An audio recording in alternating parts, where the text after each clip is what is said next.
as financing the Shah. And I thought, well, there's going to be a group of architects, and did you really want half an hour on Islamic finance? And the answer is probably no. So the reason that the title is as it is that my background is not, as it may surprise you, in economics. My background is in oil and gas exploration. I'm a geologist, which is, well, I'll touch on that a little bit as we go through this. But thanks, Derek, and good evening. And firstly, it's a real pleasure to be here as part of the first Architecture Biennale. As you know, and as Derek has mentioned, EDD Planning and Rommel's are sponsoring the event, and we're not doing it for the fun of it. We're doing it because we represent the vital contribution that architecture makes to our built environment, to our society. It's the pipeline on which our construction industry is built, and indeed, very much of our society is defined by the architecture in which we live. And that's why it's important to us, and that's why we're sponsoring it. And that's why we want to see the architecture sector in Jersey flourish. Now, I had a smile when I saw this image in Bailiwick Express last week, because it was like manna from heaven. They suggested a shard-like tower to host all the civil servants in Jersey. It's a great idea, if you ask me, but I don't think it's going to pass political muster. From a very personal perspective, I've had a lifelong interest in architecture and the built environment. And that goes right back to the land of my fathers, as you know, in Wales.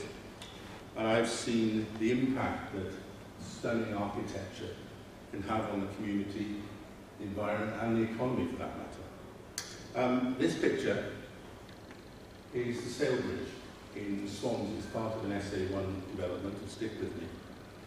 Because I well remember signing a contract to build this bridge. And this bridge links the city of Swansea with its development of its waterfront. And it does it by an iconic footbridge, an example of truly iconic architecture, I think. The Welsh can do it. Frank Gehry has done it in Chicago. And I guess we have to ask ourselves, could we do that sort of thing here? But that's not for tonight. Tonight's about visions being turned into reality, translated through the medium of architecture. Now, when Derek and Paul approached me about 12 months ago, we discussed the link between Jersey and one of the most iconic pieces of architecture that's been created in the UK or indeed in Europe for many, many years, the Shard on the south bank of the Thames. And there is a very, very important link between the two. I'll explain that link and perhaps expand on that 250 million years of history that really led to its development. As I said earlier, don't expect this to be a treatise on financial services, because it's not.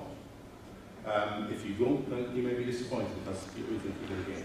But what I thought I'd focus on in this week when we're celebrating everything that's good about architecture is the building, its design, and the social and economic impact and environmental impact it had, and how Jersey played a part in its development. So, the history of the Shard. In the late 1990s, Irving Seller, the Shard's developer, had an ambitious vision to create an architecturally striking vertical city, incorporating retail, offices, hotels, apartments, restaurants, and indeed a public viewing gallery. Now, to many people at the time, given what was there on the site, this was the stuff of science fiction. But it was built eventually astride one of London's major transport hubs, London Bridge Station.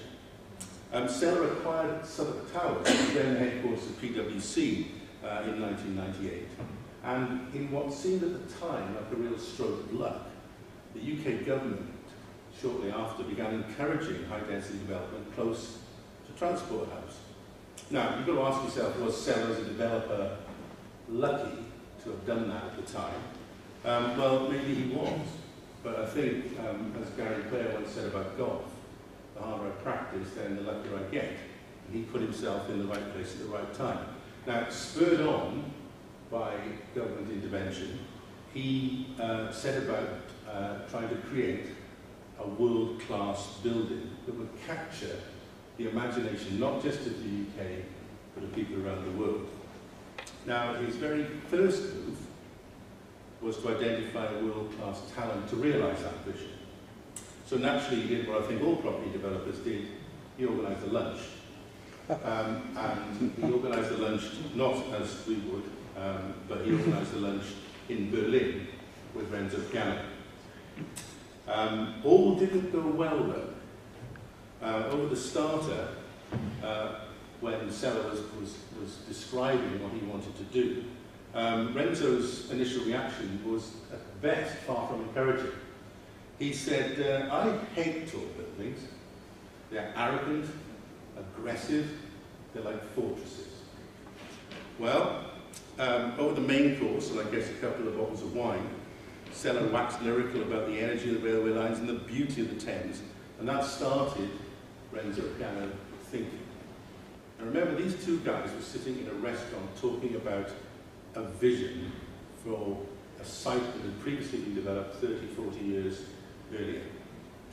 And what Renzo Piano then did during the meal was he turned over his napkin and started drawing. And that is what he drew in a matter of seconds. And that bears a remarkable resemblance to the building that you now see in London.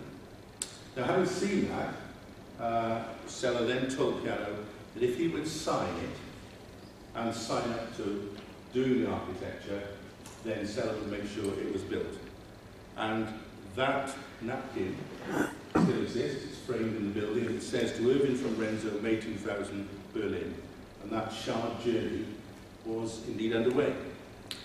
Now,